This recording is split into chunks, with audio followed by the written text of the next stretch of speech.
Hello everyone, I am Vijit Gambhir, PGT Chemistry. In the previous videos of this chapter, we discussed about drugs, their classification, different classes of drugs on the basis of their therapeutic action. In this video, we are going to discuss about two topics, and these are food in chemicals and cleansing agents. So let's start food in chemicals. First of all, we will discuss about artificial sweetening agents. What are artificial sweetening agents? Actually, these are the chemical compounds which give sweetening effect to the food without adding calories. That means ये वो chemical compounds होते हैं जो हमारे food में हमें sweetness provide करते हैं but they don't add any calories to our body. So what is the need of these artificial sweetening agents? Actually, they are good for the diabetic people as it is excreted from the body in urine unchanged. As you know, diabetic people cannot take natural sugar that can be harmful for their body. So, for the diabetic people, these artificial sweetening agents are very good. They are very useful as they excreted from the body in urine unchanged. वो उनकी body में unchanged रहते हैं और urine के through बाहर excrete हो जाते हैं. They do not harm the body of diabetic people. और जो भी पीपल जो अपनी कैलोरी इनटेक को कंट्रोल करना चाहते हैं they may also use these artificial sweetening agents. Some examples are aspartame, saccharin, alitame, sucralose.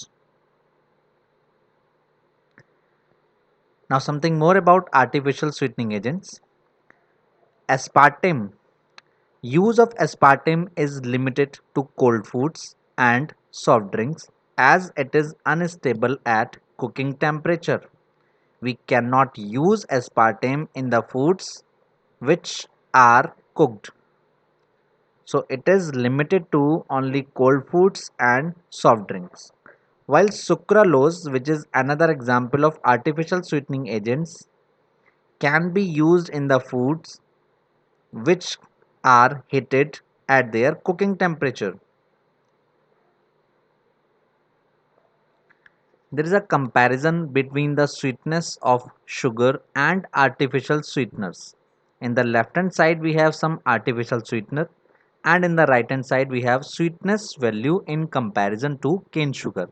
Means जो हमारे artificial sweeteners होते हैं वो cane sugar से कितने times ज़्यादा sweetness provide करते हैं. As you can see, aspartame has 100 times more sweetness than cane sugar.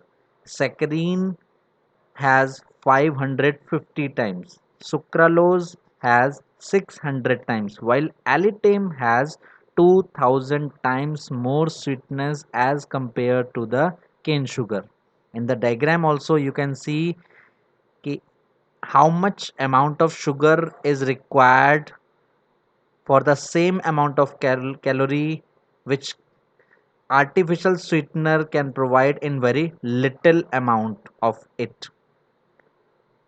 So this is all about artificial sweetening agents. The next category of chemicals in food is food preservatives. As the name suggests, these are the food preservatives. That means they preserve the food, they prevent spoilage of food from the microbial growth. Some examples are salt, sugar, vegetable oils, sodium benzoate. Salts of sorbic acid and propanoic acid are also used as food preservatives. Means आप घर में जो pickle बनाते हैं, jam बनाते हैं और उनको 6 month 1 year तक भी रखते हैं वो खराब नहीं होते. In these food items we add some food preservatives. When we purchase any food article from the market that has a best before of 3 months, 6 months or more than this, they are added with some food preservatives. They are preserved by the use of some food preservatives. So sodium benzoate is very common example of it. The next topic is antioxidants in food. What is the name? Antioxidants means जो oxygen के anti work करेगा, जो oxidation नहीं होने देगा. So these help in preservation of food by retarding the action of oxygen on food, as they are more reactive towards oxygen than that food article in which they are added. ये food को preserve करते हैं, so they are, we can say, another category of food preservatives. So they preserve the food by retarding the action of oxygen on food. वो food पर oxygen को attack नहीं करने देते. ऑक्सीजन अगर फूड से रिएक्शन करेगा तो उन्हें ऑक्सीडाइज करके उन्हें खराब कर सकता है. But they are more reactive than the food in which they are added, so they preserve the food from the oxygen. Some examples are butylated hydroxyanisole BHA and butylated hydroxytoluene BHT. Sulfur dioxide SO2 and sulfite act as antioxidants for wine, beer and so many articles. The next category is cleansing agents. The soap that you use, the shampoo that you use, the body wash that you use, the detergents that you use, all these are the category of cleansing agents. So cleansing agents are basically divided into two categories, and these are soaps and synthetic detergents. Cleansing agents are also called detergents. So detergents have the two classes, one is soap and another is synthetic detergent. So what are soaps? Actually, these are sodium or potassium salts of long chain fatty acids. As you can see in the picture, there is a long hydrocarbon chain which is a hydrophobic group, water repelling group, and a hydrophilic group COO negative Na positive is present as a head to the soap molecule. So this is a chain of fatty acid. What is a fatty acid? If this long carbon chain is with COOH group, that is called a fatty acid, and if H is replaced by Na positive or by K positive, then it is called a soap. Soap has a limitation that they do not work well in hard water. We will discuss about it in the next slides. How can we prepare soaps? Actually, they are obtained by the saponification reaction. When fatty acids are heated with aqueous sodium hydroxide or with sodium potassium hydroxide, then soaps are obtained. In the diagram you can see a reaction is given here. We have a triglyceride fatty acid. It reacts with NaOH. We have a triglyceride fatty ester which reacts with NaOH and it gives glycerol and soap molecule CH3CH2 whole 14 COONA. So this is the saponification reaction between the triglyceride fatty ester and the NaOH to prepare the soap. We can use KOH in place of NaOH also to prepare the soap. Now there are some types of soaps. Toilet soaps that we use in washing our body, in the normal soap that we use in bathing. These are prepared by using better grade of fatty acids, and excess of alkali needs to be removed. Color and perfumes are added to make them attractive. What are medicated soaps? As we have discussed in our previous video, that some antiseptic compounds are added to the medicated soaps. Bithionol is added. Dettol is also added to the soap to impart medical value, to impart antiseptic value. Generally, potassium soaps are soft to the skin than the sodium soaps.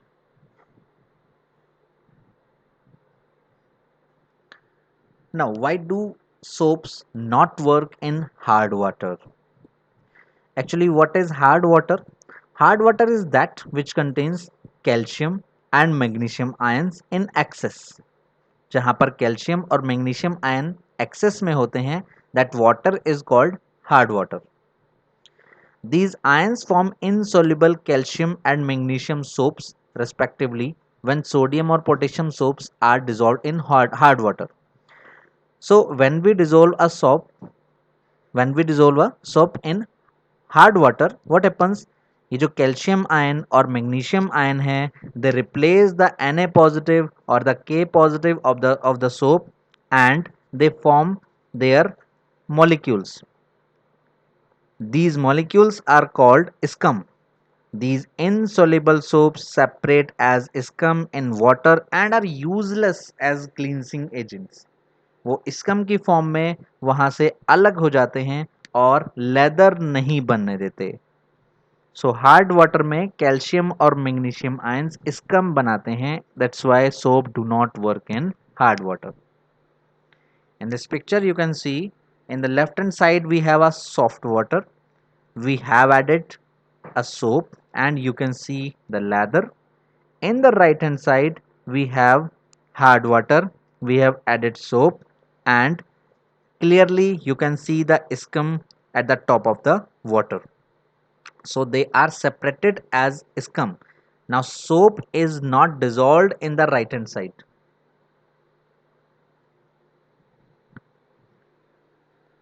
Now what are synthetic detergents? The second category of detergents, the cleansing agents. They are cleaning agents having properties of soaps but actually contain no soap. They are also used as the cleansing agents जिनके अंदर soap की property होती है, means वो भी soap की तरह cleansing action show करते हैं बट एक्चुअली में उनका स्ट्रक्चर सोप वाला नहीं होता.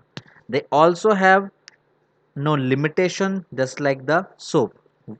That means they can be used in both soft and hard water as they give foam even in hard water.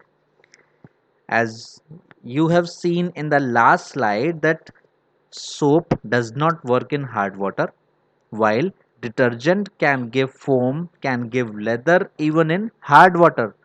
So this is the advantage of detergent over soaps. What are the types of synthetic detergents? Basically, there are three types of synthetic detergents. These are anionic detergents, cationic detergents, and non-ionic detergents. So first of all, we have anionic detergents. They are sodium salts of sulfonated long chain alcohols or hydrocarbons. Why are they called anionic detergents? जैसे आपने soap का molecule देखा, उसमें जो long chain hydrocarbon होती है that works in the formation of micelle. as you have studied in chapter 5 in class 10th also you have studied about the micelle formation. जो micelle formation होती है वो हाइड्रोफोबिक पार्ट से होती है और हाइड्रोफोबिलिक पार्ट आउटर साइड में रहता है. If If micelle formation takes place by the anionic part of the detergent, then it is called anionic detergent. In the example, you can see CH3, CH210, CH2SO3 negative, Na positive. Na positive will separate as the ion and the remaining part is with a negative charge. It will take part in the formation of micelle. So it is considered as an anionic detergent. They are effective in acidic solution. Cationic detergents. They are quaternary ammonium salts of amines with acetates, chlorides or bromides. In the example you can see CH3, CH215 and CH3 whole thrice positive, Br negative. In this example Br negative is separated as the ion and the remaining part, that means which the part which will form the micelle, is having a positive charge. So if the micelle formation takes place by a positively charged ion, then it is called a cationic detergent. अगर micelle formation में negative part use हो रहा है तो वो anionic detergent कहलाएगा, अगर cationic part use हो रहा है तो वो कटायनिक डिटर्जेंट कहलाएगा. The example is cetyl trimethyl ammonium bromide, which is the name of this CH3, CH215 and CH3 whole thrice positive Br negative. Cationic detergents have germicidal properties and are expensive. Therefore, these are of limited use. इनकी जो property है वो germicidal है, means they kill the germs. Quite expensive. That's why they are of limited use. The third category is non-ionic detergents. That means they don't have any ion. Positive or negative ion is not present here. They does not contain any ion. Some liquid dishwashing detergents are of non-ionic type. The example is given here: CH3, CH216, COO, CH2, CH2O whole and CH2, CH2OH. This is an example of non-ionic detergents. So these are the three categories of synthetic detergents. Now what are biodegradable detergents? As you are familiar with this word biodegradable, that means which can be degraded, which can be decomposed by the microorganisms. So the detergents which are linear and can be attacked by microorganisms, can be decomposed by microorganisms, are called biodegradable detergents. The example is sodium 4,1-dodecyl benzene sulfonate. What are non-biodegradable detergents? The reverse of biodegradable, that means which are branched and cannot be decomposed by microorganisms. These are called non-biodegradable. क्योंकि इनमें branches होती हैं. If the branches are present in the detergents, microorganism उनको degrade नहीं कर पाते easily. That's why they are non-biodegradable and they are the sources of water pollution. The example is cetyl methyl ammonium bromide. Thank you so much.